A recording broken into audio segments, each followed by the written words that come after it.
Hey guys, Scafice90, and today, as you can tell from the title of the video, I'm going to be explaining the AAF, or also known as the Altis Armed Forces on Arma 3. They are the independent forces of the Arma 3 universe. They are within the Mediterranean, which is mid-Europe-ish. It's pretty hard to explain where the Mediterranean is to someone that doesn't really know where the Mediterranean is. It's near Greece and Italy and stuff. But the Altis Armed Forces aren't really as developed as NATO or CSAT or CTRG because, well, they've been in a civil war with the FIA for the past, it's not really specified, but I'd say 10 to 15 years. This bloody civil war has been ongoing. But they stopped the civil war with the Jerusalem Peace Treaty.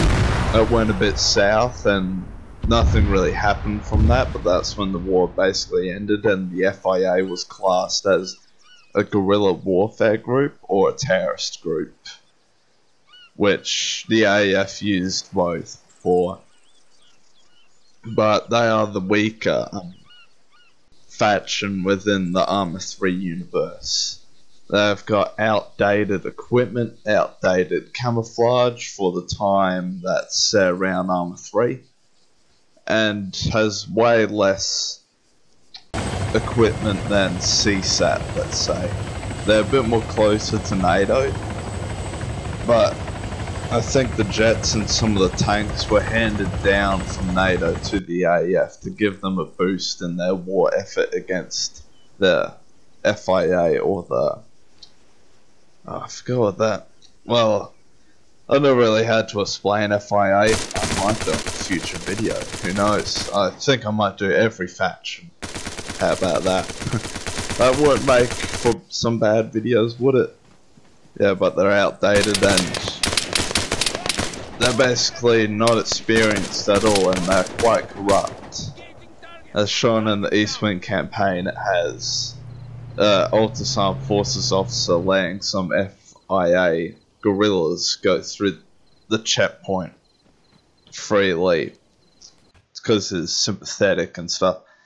And also their top brass, I think it was Colonel Ekanteros, he was very corrupt.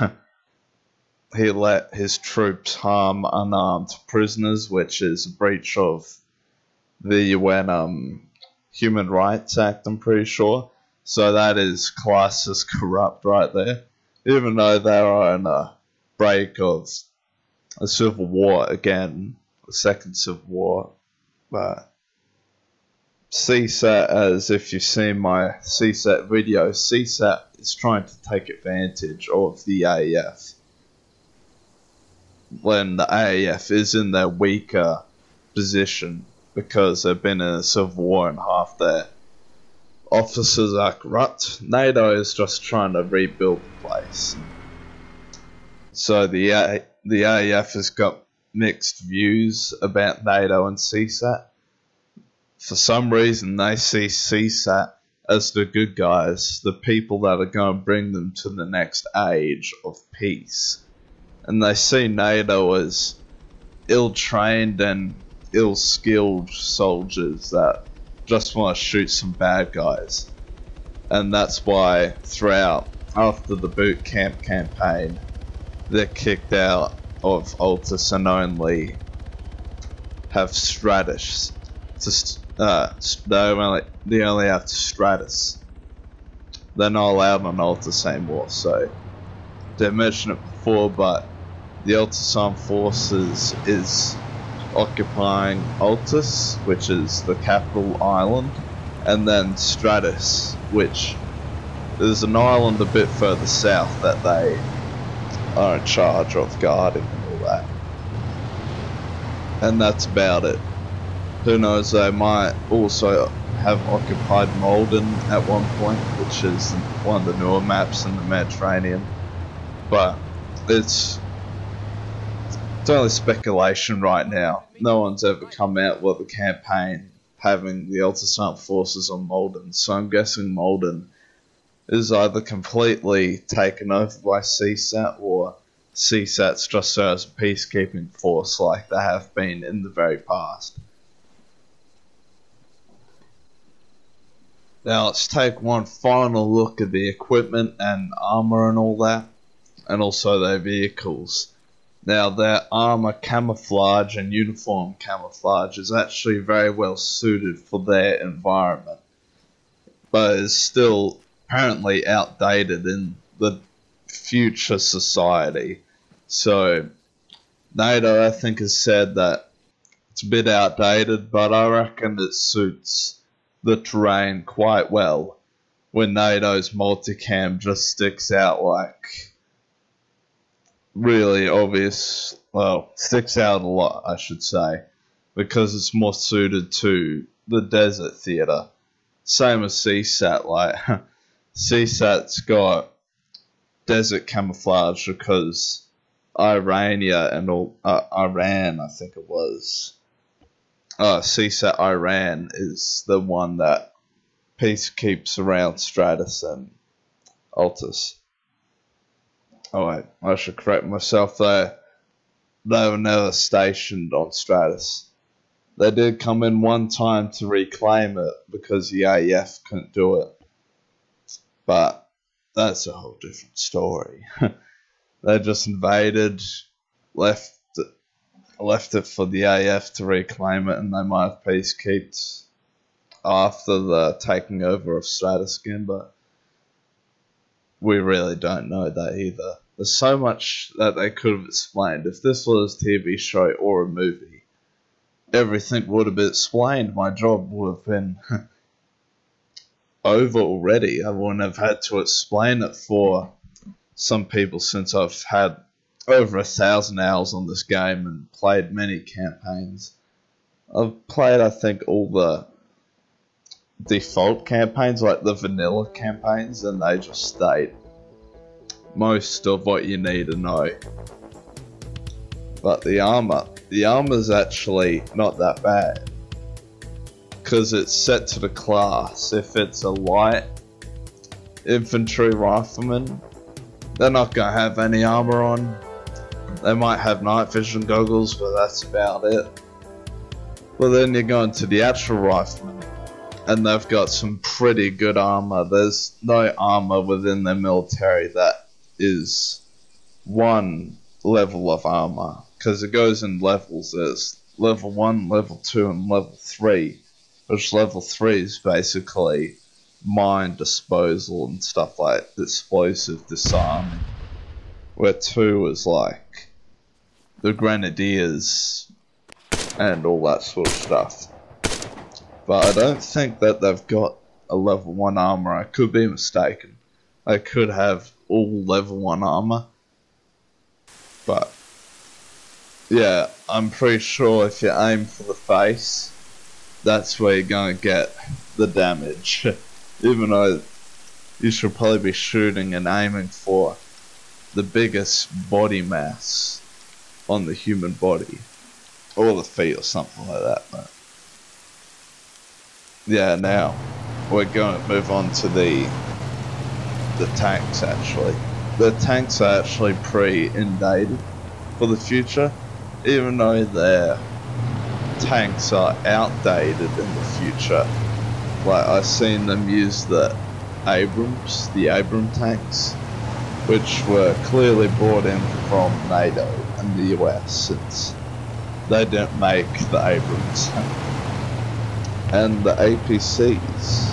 Oh wait, let's go back to the tanks and get some actually. And they've also got some anti-air tanks now from the new tank DLC. Radar tanks and recon tanks, which all the ones I just said except the Abram tank are all really small light tanks, which are pretty handy to have around, since the future, it's not about who's got the biggest gun, it's about who has the more movability and adaptability to every situation, which I reckon they do pretty well, since the vanilla was lacking AAF anti-air presence and all that.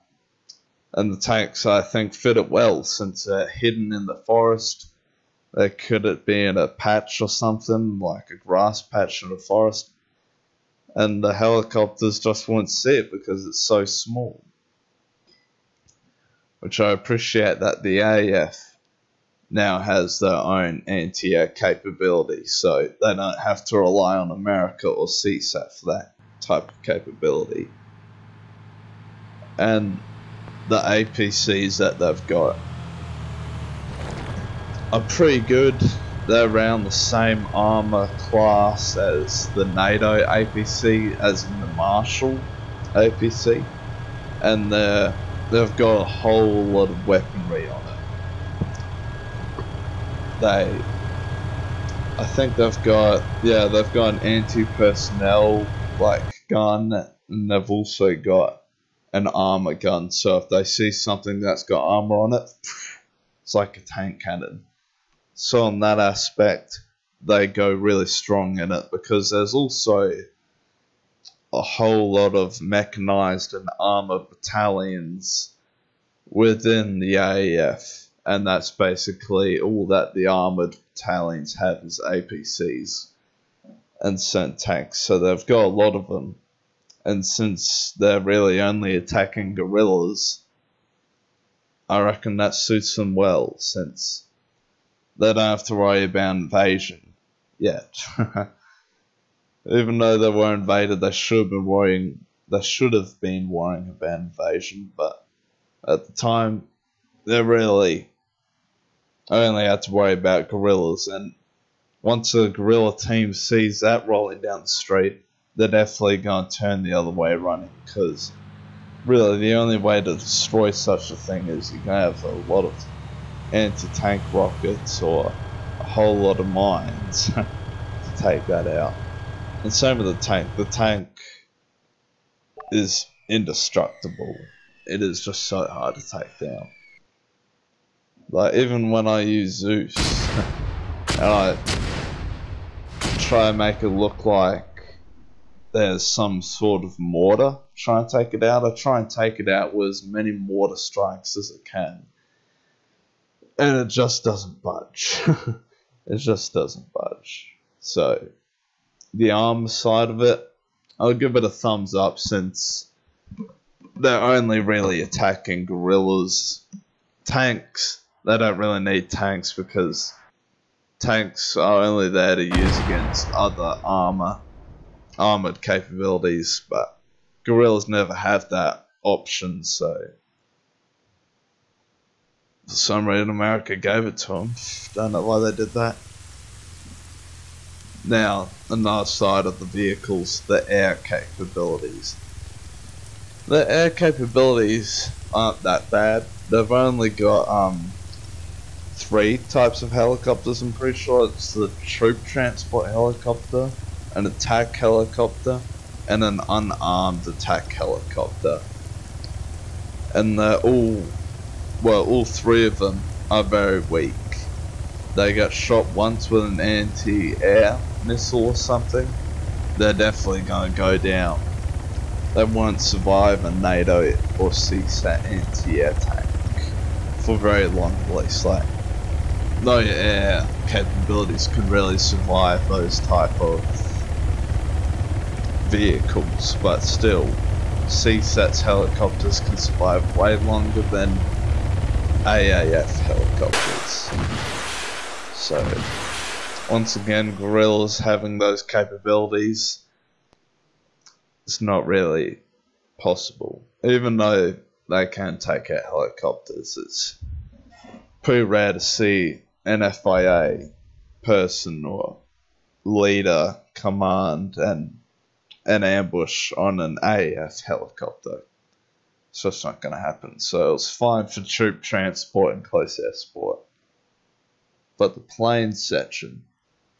Now, once again, NATO called in an order to the AAF, since most of their planes are former NATO planes that they became obsolete, so they headed it to the AAF. Now they sort of shine with this, since the FIA won't be able to take down an Altis Armed Forces jet. Unless they get very lucky, but I've never seen it happen in any of the campaigns by memory. And they can just scare away an entire cell of guerrillas. Well, guerrillas, I mean. Like, in one of the campaign missions, the FIA were assaulting an AAF base that was getting built up, and as soon as jets turned up, they knew just to run, because the jets would clean them up.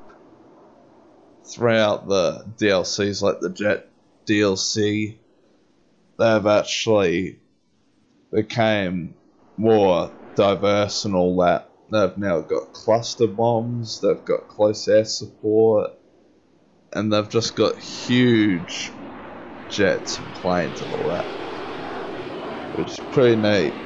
Another air aspect are drones. Now drones are only a very new thing to Arma. They're almost as new as the tanks DLC. Now, I don't think they've got, most of the troops don't have the knowledge to use UAVs and drones and all that, so they mainly do the spotting and scouting in person, but if they do use a drone, like an armored drone or an armed drone, or humanitarian drone, it comes in real handy. Once again, they're against a guerrilla force. If a guerrilla force takes down a drone, it's not killing a human, so that's probably what they thought when they did that. Who knows? And the next aspect is Naval Aspect. The Naval Aspect is actually pretty small. They've got some subs, but the submarines are only very small. They're like mini subs, I should say. And they're only in a couple of naval sites across Altis and Stratus. Like in Stratus, they're only in the main airfield, I'm pretty sure. Maybe mistaken, but they're only in one place on either island. On the Altis Island, they're in the main airfield, and on the Stratus Island, I'm pretty sure they're on the main airfield there, or further south. Oh wait, could be Camp Tempest actually, that they're in on Stratus, but the subs are pretty handy for mine warfare and all that stuff. But their boat capabilities, they've only got a few attack boats and a few assault boats. There's a difference between them. Attack boats have all the armor, the machine guns, and the anti-tank capabilities, but the assault boats are only for troop transport. They're black and they're mainly stealthy because there's no armor on them. And then they've also got a rescue boat, but I've really seen it used. It could be vanilla, or it could be the Aegis more than it is right now. But the naval capabilities, rarely used, but they've been seen to be able to place mines in the ocean. So they must have some mine warfare capabilities, which would be a definite surprise for NATO if they came across any. So overall, the AAF is a decent military for their stance at the moment. Just out of a civil war, wouldn't expect anything more from that. But they are super corrupt. They're not very deadly. Their special forces are pretty much non-existent. And the only real special forces there are the drone users. So that's it. And the top brass, Colonel Akantaros, actually turned on NATO, I think it was. I think CSAT sort of convinced them to forcefully kick out NATO. Could be wrong. Once again, we don't really know. But there's a new DLC coming out at the end of this year or in the middle of 2019 that might explain a bit more, since that's the final thing that they're gonna do on this game. This game's been in development for probably around 10-ish years, maybe 9, but it's been, new DLCs have been coming out, but once that 2019 or 18 Game Pass DLC comes out, that's it. Then they're gonna start work on Arma 4, which, fingers crossed, they actually add Australia in this time in the campaigns. That would be the best, instead of just having the British and Americans. Well, who knows, that's just what I want from the game. But yeah, I appreciate the AAF. They managed to take down a whole lot of enemies, like NATO. NATO lost a whole lot of troops for the deceival of the AAF. So that's it. I hope I explained a whole lot to you, since they're basically the main defense for their own country. They're not a peacekeeping force, they're just there defending their own country, you know. After a civil war, still dealing with guerrillas, called in support from outside of help. The outside of help wasn't actually there to help. NATO tried their best to help them out, but CISA just did the worst helping out. So that's hopefully the AAF Explained. The Altis Armed Forces Explained. Cat 569 out.